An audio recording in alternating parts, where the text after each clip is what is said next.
Welcome to our Resisting the Dragon's Beast podcast. I am Pastor Michael Zarling with Pastor Peter Hagen. And if you're watching us on YouTube, you can kind of see our backgrounds that we have. And if you're listening to the podcast, we'll explain them to you. So, Peter, do you want to explain your background? Yeah, mine is the Elijah and the Prophets of Baal by Lucas Cranach the Younger. We are recording this on September 18th, so this was the first lesson from this past Sunday. And all of the readings today, or this past Sunday, there was so much to talk about. You know, I told them I could have talked for all day, and I planned on it.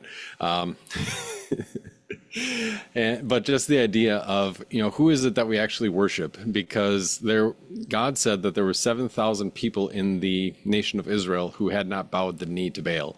And yet, how many stood up with Elijah on the day? One. And they were there for 8 hours. And at the beginning, choose this day for yourselves whom you're going to serve. And they're like, oh, your proposal sounds good. Just take 2 bulls and whoever wins, wins. And they sat there for 8 hours while Elijah is up there all by himself against these 450 prophets, until at the very end of the day, they're like, oh, the Lord, he is God. The Lord, he is God. And just the concept that to pause for a moment, that there were believers in that crowd, and that even if their cry is one of repentance, that they have been brought back to the faith of their forefathers, at the same time, how would things have been different in Israel if the people had made a proper confession of their faith in the proper time, instead of just saying, well, it's not my problem, not my circus, not my monkeys, I'll take care of it later. It's not that big of a deal. Besides, what are they going to do? And it's their right. And it's, give or take, and we can still do our thing at home. I might get that up on our podcast here in the next day or so. Yeah, and so yours is fitting as the way I'm kind of figuring out how these chapters are going to go with the next book on Babylon and the Beast is I'm going to think of applying the Elijah and the prophets of Baal with the climate cult and so forth. But my background, you said Lucas Cranach the Younger was your artist. I was the artist for this one using AI, and that's why it's pretty awful. I got on a kick a little while ago of just trying to create some art using AI, and been the first time I did it. And so with the one AI program, I started saying, a woman who was a prostitute dressed in red, riding on a beast with 7 heads and 10 horns. And then it came back, this is offensive. We won't do this because I called the woman a prostitute. And then I tried it again and wouldn't do it. So I went to a different program. I thought the woman was okay, but like Peter noticed beforehand, before he started recording, that the hand of the woman is not very good. And Peter's noticed this with other AI and with the preacher's Facebook page, that using AI, they're not very good with fingers and toes and things like that. But it's a woman in scarlet with a crown. And then the beast, and it's a pretty ugly beast. It's supposed to have 7 heads. It put 2 on there, and then arms just coming out of the side of their face and so forth. It's, some of them I said too, like a 7-headed beast, but with the lion's head, and I gave it 1 head. We'll see that later on. There's a lot of weaknesses in AI, and maybe the weaknesses in the prompts given by me to do it. But today we're going to be talking about this beast, which is the government, but more so we're going to be talking about the to begin with is Babylon, the prostitute, these pagan religions. And we're going to be talking about this pagan religion that ties back to the Old Testament of Molech, the sacrifice of children. What do you know about Molech, Peter? Oh boy. Molech, if I'm remembering correctly, and hopefully you've done a little bit of reading on this so you can correct me because I know I'm wrong, that they would sacrifice their children to Molech, and I've heard it described in 2 different ways. I might have 2 different gods confused here. Was that they would basically make this like iron god, and they would build a furnace in its belly until the whole thing was glowing red hot, and then they would place their children on the red hot arms of this idol as a sacrifice to that idol. The other way that I've heard it described was that, you know, you get the fire hot and then the child rolls down the arms into the flames below. Yeah, and Yeah. the thing is it is going to be sacrificing children. And in my research for this podcast, I was looking at how we are now in America in a post-Christian society. We've been that way for the last few decades. And what has followed uh,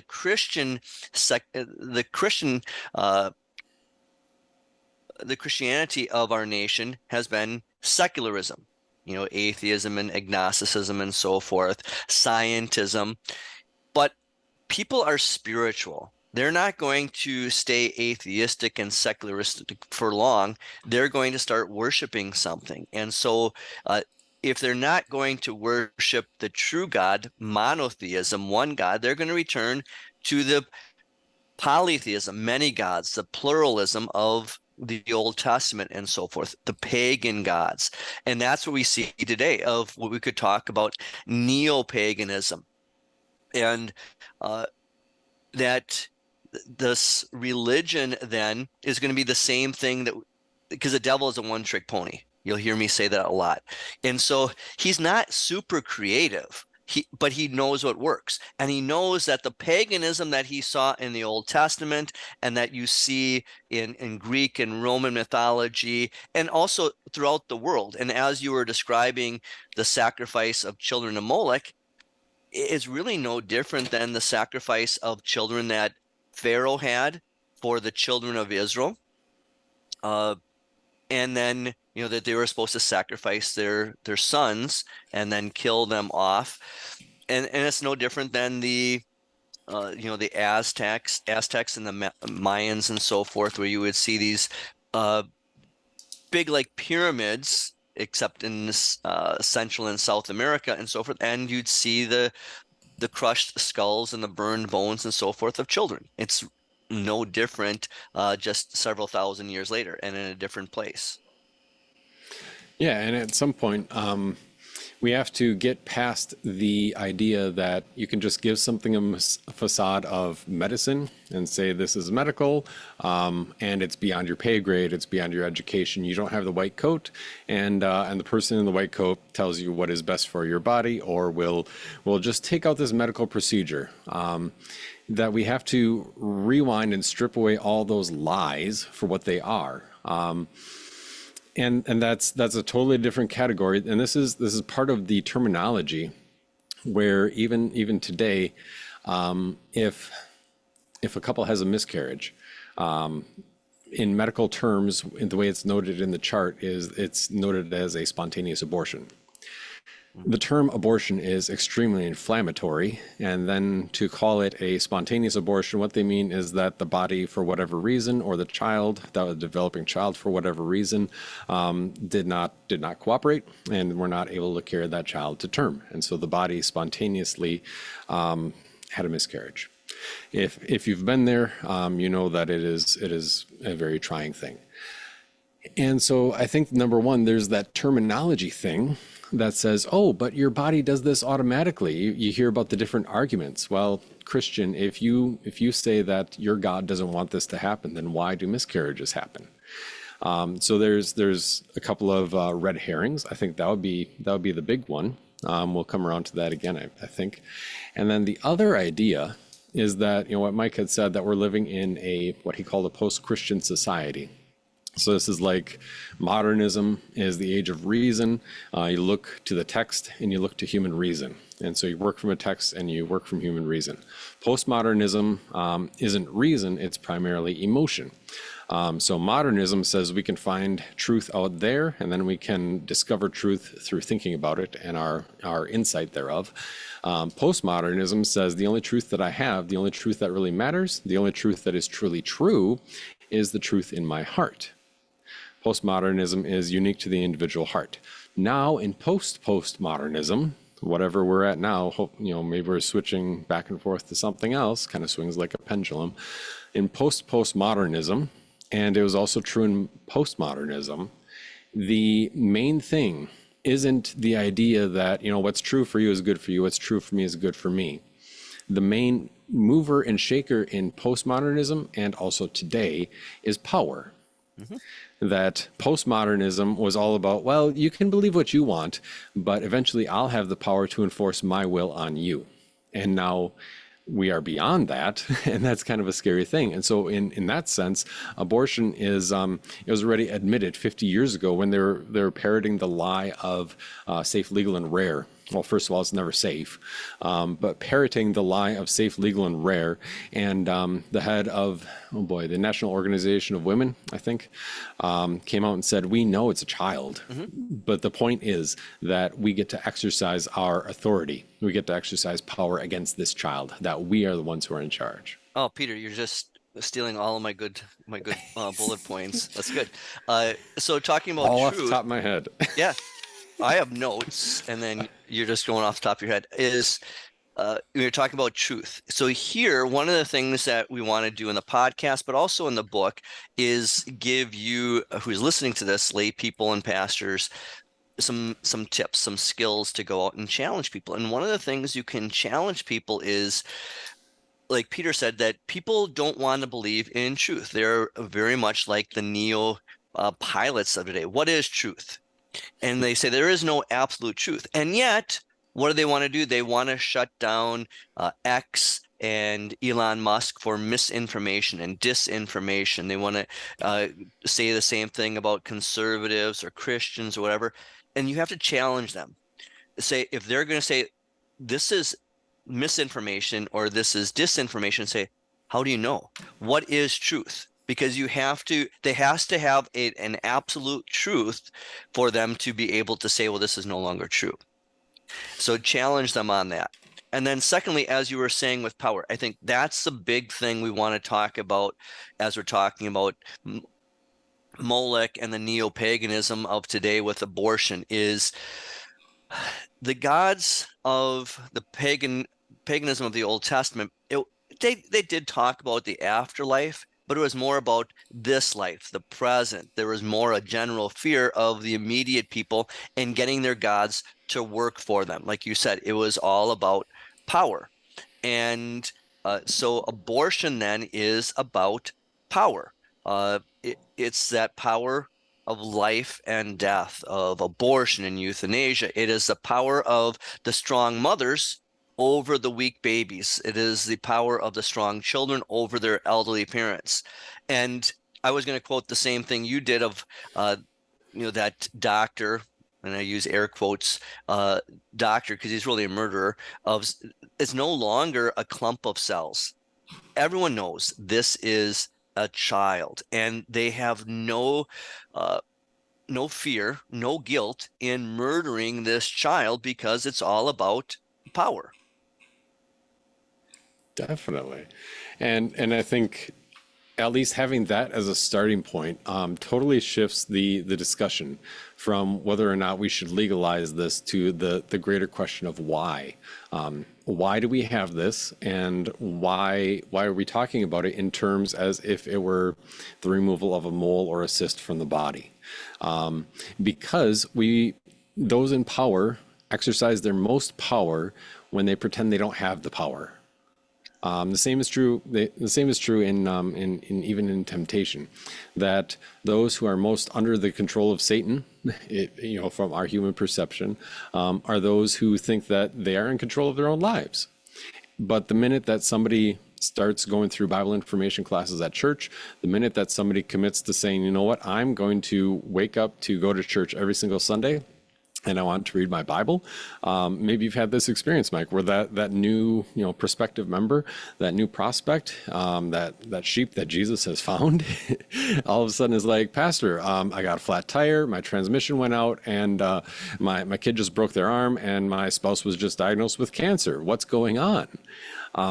Because those who have the power are most in power and exercise their power when they pretend they don't have it. Like, that's the most powerful, is when you can say, oh, it's not really about the power. It's about personal rights. It's about health. It's about safety. It's about the well-being. Well, let's all admit that we know that's a lie. Yeah. And you could toss out all the red herrings that you want. Red herring is a fallacy, basically trying to distract you from the actual truth, from the bigger truth, to throw you off the scent, quite literally. Throw out all these ideas that get you worked up, and that distract you from the actual issue. And they're like, nothing to see here. Just go look over there. Yeah. And so the neo-paganism would be of the doing what's new based on the old again. And what's old is that people would take their child because they want, say, more children, or they want some more money, or they want their crops to grow, or their God to bless their animals, whatever it is, because it's this life. And they want something physical. And so they're going to offer up a blood sacrifice to their God. And like you said, maybe it's rolling that child down into the belly of this very hot statue. And we say, oh, that is wrong. And yet what I'll do in the book, when I'm writing this chapter, is to talk about different people in our culture, say like an actress or an athlete or so forth, that has sacrificed their child through abortion in order to succeed, to have money, to have success, popularity, prosperity, to bless their career, maybe because they were scared and so forth. And if I sacrifice my child, then I'll have those things. It's not the setting the child on fire, but it's ripping that child apart in the womb. It's the same thing. And it's that power over, like I said, it's all about that power. If it's the will of the mother, if the mom wants to keep the baby, then that child is given rights and protections. That child is worth something. If the mother doesn't want the child, then that child is nothing. And the same thing. And that's the one of the bigger points of contention, I think, going to be going forward, is what defines personhood, and your entrance into society. That is, when do you now have your rights protected by the laws of the land? And I think that's actually was the bigger squabble over abortion over the last 2 or 3 years, was that definition of personhood, where somebody who can read an ultrasound can say, oh, there's a heartbeat, and there's blood flowing through this organism that is biologically and genetically different than the mother. So therefore, the pro-life people, as they are labeled, the anti-death people, I prefer, they would say, well, let's define life at least when the heartbeat begins, because then we can measure it. And that is when the person is accorded the rights of society. But somebody on the other side would say, well, we want, because it's kind of backwards thinking, because we want to preserve this access to abortion, therefore we can't define the rights as the right to life as something that is existent with just a heartbeat. We need to define it in some other way, so that, such as their entrance into society. Which means, as far as I know, in legal definition, fully exiting the birth canal, which I'll let you cover the whole topic of partial birth abortion. I could probably give you a couple of names of people in Minnesota too, if to talk to, or maybe I know you know a few people who would be able to give you a little bit more insight on how that works. But it opens up an entire legal, moral, and ethical can of worms, not just to say, we can abort when the child is 10 weeks old, 12 weeks old within the womb, but also when this child is fully formed and all they need is a warm blanket and some milk. But we can perform an abortion that isn't an abortion at that point. It is, it is just outright preemptively trying to end the life of this child before they fully enter society, which is the truth, 40 weeks previously, yeah. But it's just much more vivid when it's an infant that one room the parents are picking it up to cuddle it, and the next room they're not. Right. So in the last episode, we talked about, mockery. It's good to mock Satan's lies. You see that with Elijah on Mount Carmel. He is mocking the Baal prophets and he is mocking their God. The one thing the devil hates, besides the name of Jesus, is being mocked. He takes himself very seriously. His great sin is pride.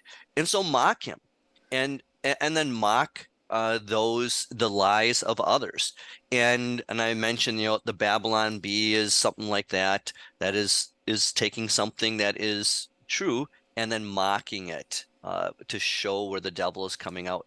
And one of those is a video that I use for my 7th and 8th graders when it comes to life issues, where it is totally mocking the pro-death people with abortion, and that say that this child isn't a child. And this lady is dressed up as a fairy. I think she's like the birth fairy or something. And she has a child, and it's a real baby. And then they have but a really big birth canal. And then she takes this baby and is taking the baby through the birth canal. Is it not a baby, not a baby, not a baby? And then comes out the birth canal. Now a baby. Look, it's magic. And the whole thing, it's ludicrous. And that's what she's trying to do. And so, all right, if it's a baby here outside the womb, it's a baby in the womb. And you got to show people this. And sometimes it's mocking them. Talking about, you were saying with Minnesota and, just leaving these children to die. My neighbor is a strong Christian woman, and she had come from Minnesota, she and her husband. And on Facebook, as soon as Tim Walz, the Democrat vice presidential candidate who is the governor of Minnesota, as soon as he was named to be the running mate for Harris, my neighbor just started pounding him on Facebook. Usually she's pretty quiet about political stuff, but she got burned with him as a bad governor. And this last week, she was talking about these children that are just left to die. They're born alive because the abortion didn't work or whatever. And then these children are left to die. And one of the people on the comment said, I'm not going to believe that's happening unless there's proof. So God being God, and because I don't know how algorithms work for Facebook, somehow allowed me to see that one first. And I don't usually comment on Facebook, but this one I did. And I shared a Not the Bee article that, again, God's timing, it happened to come out just that day. And I read it that morning of 5 instances in Minnesota where children were born and then left to die in the room. Horrific. And the article points out, if it listed that these 5 children died this way, it has to be more. But I shared that, and then there was conversation, and I kept going because I knew that my neighbor was going to like it, and I knew those people that were challenging her wouldn't like it. And I talked about how abortion is the sacrament of Satan. Think of it that way. In Scripture, Jesus says, "This is my body for the sacrament of the altar." And in abortion, Satan leads women to say, "This is my body." Christianity is the life of the Son of God, giving up for humanity. But paganism is the life of the child for the parents. Both are sacrificial. It's your life for mine, as opposed to Jesus saying, "My life for you." Yikes. I got a couple quick questions for you now. Okay. Not quite rapid fire but I'll try to limit my commentary to the minimum. How about the question of but what about? And here's the quote. This is from an actual discussion of somebody who's an expert on the matter. That the majority of women who have abortions also have a history of having been abused as children, grown up in very dysfunctional homes, and having very high scores in the ACEs study, talking about adverse childhood experiences such as physical, sexual, verbal abuse, physical neglect, separation or divorce, family member with mental illness, family member addicted to drugs, family member who's in prison, or they saw a parent being abused, that sort of a thing. Yikes. And so this person said, you know what, maybe, and how would Pastor Zong respond? Maybe we should spend less time talking about abortion and more time trying to fix these families with all the abuse of children that's going on. I would say we should do the latter.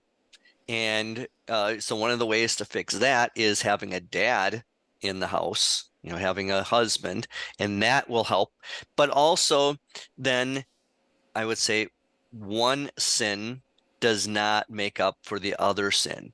You okay, so the mother was abused, she was bruised, she's scared and so forth. Well, murdering the child, that is not going to fix all of the problems from before. That is the worship of Molech, of hoping that if I do something pagan, then my pagan God's going to bless me. I wouldn't say it that bluntly to the person. I can do that on the podcast.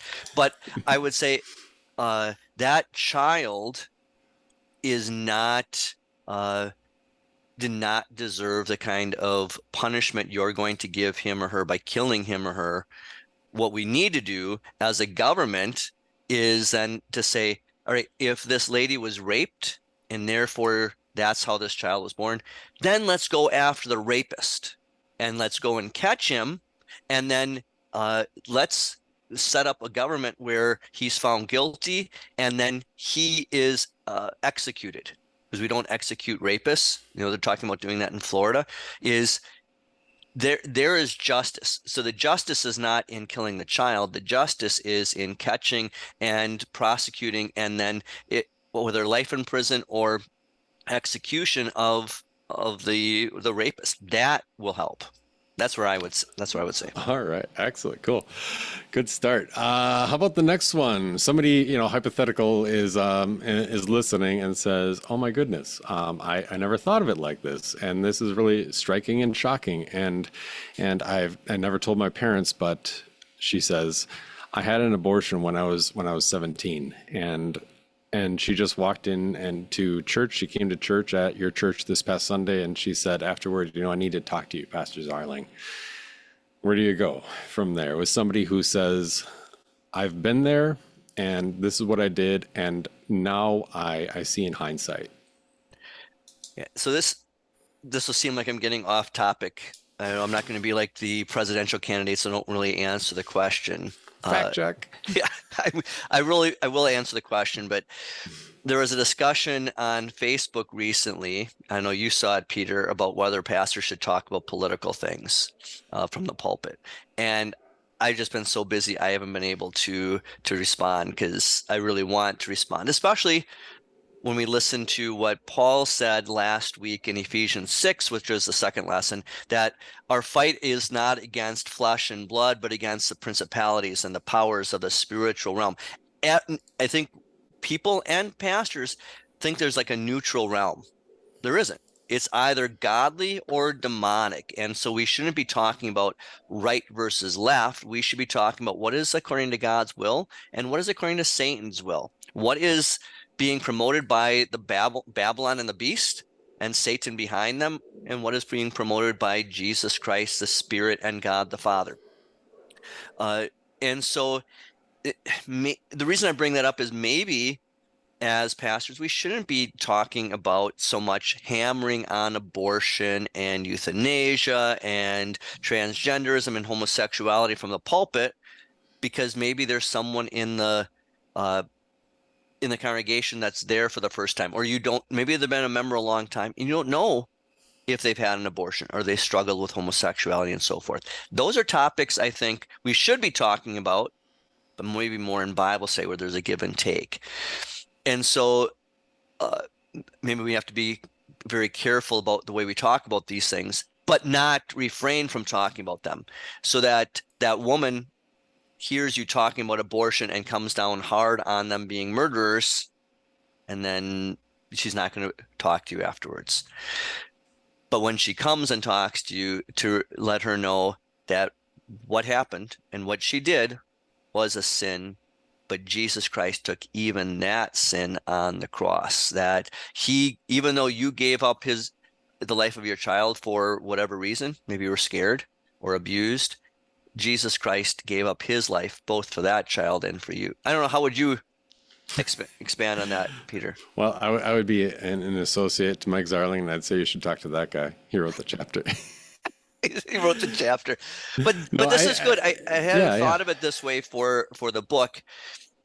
I think because I was going to come down hard on the government and so forth, and rightfully so. But I think where you're taking this is that as we write these chapters, to be able to say, hey, we also need to be able to apply that third use of the law of how do we go and approach these people. And maybe one of those things is that uh, I'm going to encourage our people in the book and here is uh, help out at your pro-life center.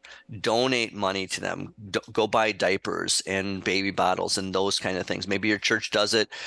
Maybe there's a program in town that does it, and help them so that with your first question, people that are saying, well, we don't do enough for the children that are born.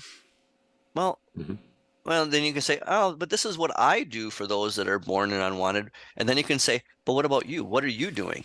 Yeah, And definitely. it's not a prideful thing, but it's saying, Hmm. if you're going to charge me with something, know your facts, and then, take the beam out of your eye first before you look at the splinter in my eye. Yeah, definitely. And I think it's very easy. Like the way that our nation thinks of this and most issues is kind of a left-right dichotomy because that's what keeps the money flowing for the cable Mm. companies. That's what Well, keeps the people occupied. and it keeps Yeah. the money flowing to our politicians. Yeah. Yeah. We should just have a whole chapter on why we are an oligarchy instead of a republic, but maybe that's getting a little too far afield. But I think the main thing, or at least one of the main things, is to like to know your enemy. The enemy is the slavery. Like the one who sins is a slave to sin. That sin is the taskmaster, and sin bears the fruit of death. And so our enemy isn't the person who is also a victim of this sin, because there's all sorts of negative health outcomes for the woman associated with abortion, and both mental and physical. But our issue is with those who are trapped in this sin. Now, I will, first of all, I do have to say that there are a lot of people who are very strong, prideful, and arrogant about the abortions that they have had. Mhm. But when you're dealing with somebody who has been hit with the truth, and they are cut to the heart and in despair, like, oh my goodness, I can't believe what I did, and my child would be 13 or 20, 25 years old right now. When that is the case, then the talk of law is past. Talk Yeah. of Jesus is all that there is. That this Jesus has washed away your shame and your guilt. That this Jesus has given you life, and just kind of go from there. Yeah. And so when you are challenging people, because they're challenging you, is to know, like you said, the context and who they are. And if they are someone that is just promoting their abortion and so forth, well, you're going to change your tactics and you're going to go on the offensive against them and go hard with God's word, with the law. And uh, when they come at you and they're unrepentant, well, Jesus says, shake the dust off your feet. Paul says, shake the dust out of your cloak, like he does with the Pharisees. But when it's someone who is hurting and they've had an abortion too, but they don't feel good about it, they are sorry for it, or maybe they didn't understand what it was at the time because they were scared. Well, then you're going to come softer, like you said. They have their conscience and it's bothering them, and it is they've already felt the law, and so Hmm. there you can then start applying the gospel, or you may not be able to apply the gospel.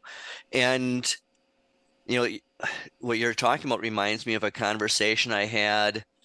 Oh, I think it's over a decade ago. A young lady just starting college, single, and she said, "Pastor, can I talk to you?" It was after service, and we sat in one of the back pews at church, and she said, "I'm pregnant." Uh, she and her boyfriend had obviously had sex, and now she says to me, I don't know if I can have this child. I want to have my education and so forth. And she had just gone through adult confirmation class a year ago or so, a new member. And I just told her, I said, that's wrong. She said, I know. and just assuring her that God would be with her and God would take care of her. Her family would be there, her congregation, which was brand new to her, that they would accept her and not give her the red scarlet letter and so forth and kick her out. They were going to accept her. And by God's grace, she has a successful marriage. There's other children. That child is going to be that child that she was afraid that she might have to abort is now getting to be confirmed the next few years. And that's how you have those soft conversations with these people. Definitely. That's awesome. Yeah.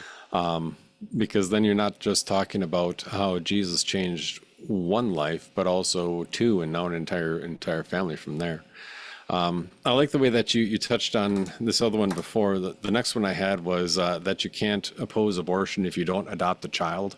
And so, but I guess I'll just take the last one that I've got. Well, before we get to that, and that's one of those Yeah. things too, because we've been talking a lot about the pagan religion, both old and new, of Babylon the prostitute, but the beast, the government, it's still applicable. They're working in tandem. And you see that our government is promoting these abortions. You see that in our politicians that are running for president and so forth, and everyone that's backing them, that one side is all about abortion, and the other side doesn't really want to talk about abortion, but is still okay with it at certain points. And we have to understand as Christians that we understand that there may be one side that's not talking about it so much because they want to get elected, but we have to push them and say, now you're elected, now actually do something, because so often they get in and then they make this big fuss like we talked about, and then they just keep promoting it and never solving anything, because that way they can keep getting elected, keep getting us fired up, so they keep getting money from us and so forth. And so we got to come down hard on our politicians. That's good and right for us as pastors and people to do. And then the same thing, you change abortion, Lord willing, but also change on adopting. I've got a couple of friends who have had to adopt, and they've told me, I can't buy this nice of a house, or I can't buy a new vehicle because I have to buy my children.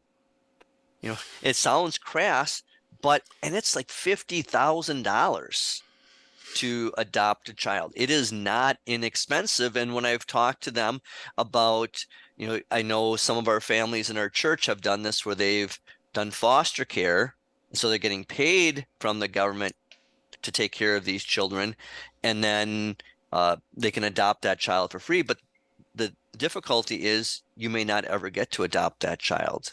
That you're doing foster care, and then Lord willing, that family gets fixed in the home, and then the child is able to go back to the birth parents. But now you're attached to that child, and you would really love that child to be your child. And that's why some people who are struggling with getting pregnant, they don't want to do it that way. And so one of the things we can change to help all this is push our politicians to fix this and make adoption free, or maybe even that we pay them. I'd be all for that. Let's lower our taxes in certain areas, and let's take off the tax on children and so forth, and the payment on adopting, because we want these children out of foster home and adoption agencies and so forth, and into good homes. Yeah, definitely. And that would be another interesting one to follow through. Somewhat related is the money train of how does the money circle go around between like Planned Parenthood helping to support candidates who then make sure that Planned Parenthood has a preferred status for funding and or charitable donations. And it's disgusting when you think of it that way. But then you layer on top that they have concentrated the majority of their clinics in underserved and minority neighborhoods. Just straight out racism. Finally, you're right. You're right. Yeah, and finally, last question is, what ought a Christian church family congregation ought to have in mind when we think about pro-life things, as far as like what should we be doing and what kind of attitude should we be having? Yeah. So before I answer that question, Peter, I am not real comfortable right now because I'm usually in all these podcasts, I'm the one that's always asking the questions. I know. Flip the script. I know. And that's fine. I just think it's funny because usually, like I said, I'm the one that's always asking the questions and all these, and because you guys are so much smarter than I am. So what can we do as a congregation? That is really good. I think having pro-life Sundays, and a good day to do that is like right after Christmas. December 26th is the minor festival of the innocents, where we remember in the church year the children that were killed by Herod as he was trying to kill the baby Jesus. But that's hard because it's right after Christmas. Another one would be March 25th, which is a celebration of the Annunciation. Thank you, the Annunciation. So that would be where the angel Gabriel comes to Mary and announces, Annunciation announces to her that she will give birth to a child, and you will name him Jesus. Or in the past, it had been had been the date when Roe v. Wade went into law. Now it could be the date of the overturning of Roe v. Wade. But whatever it is, just pick a date, but don't just do it like one Sunday like we do so often. We talk about it and then we forget about it. Lead up to it, have something to do afterwards. So maybe it's getting your people, getting your teens, your children, collecting food for a pro-life center and so forth, collecting money for baby bottles or collecting diapers and things like that. Maybe it's a shelter for mothers and their children and collecting clothing and so forth. There's all kinds of things that we can do. So again, there's a couple of reasons. One is when people charge us, well, you guys don't really care. Well, we do care because this is what we do as a church. And also don't wait for your church to do it. Just do it on your own. And then like I just talked about this in our last podcast with my associate Nathan, our Thursday podcast, of help your pastor out. He's busy and he may not be thinking about these things at all. And don't say, hey, pastor, we should do this. Say, hey, pastor, I want to do this. And can I be in charge of it? I don't know. What do you want to add to that, Peter? Yeah. And I think together with that is understanding who is the victim of sin. That when somebody has, because it's easy, I think this is it. It's easy when somebody has committed some sort of sexual sin, especially that results in pregnancy, then, which is, sex outside of marriage. It's easy to see that because it doesn't stay hidden for long. And there are all sorts of other sins that we turn a blind eye toward or ignore. And in a sense, somebody might wear that reputation for a long time.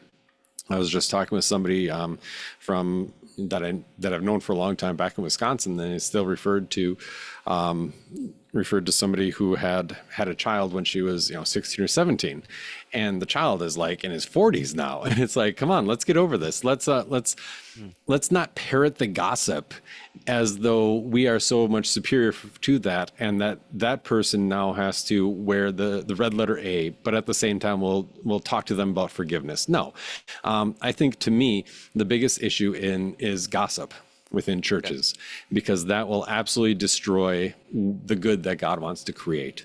And going from that gossip, that the next level out from there is the attitude toward children within the church. That that baptized child is just as much a member of the body of Christ as you, whether you're sitting there, you've been a member for 15 years or 50 years, and so we ought to the way that I say it is that treat every child the same way that you would treat Pastor Hagen. Even if that child's only 3 feet tall, you can, you don't walk up to Pastor Hagen and pat me on the head and poke at me with your cane. No, you treat me as a regular person. You greet me, properly and respectfully. You say hello. And I think that is another major, can be a blind spot, because our culture shuttles children out of the home and out of sight fairly early on, sometimes very early on.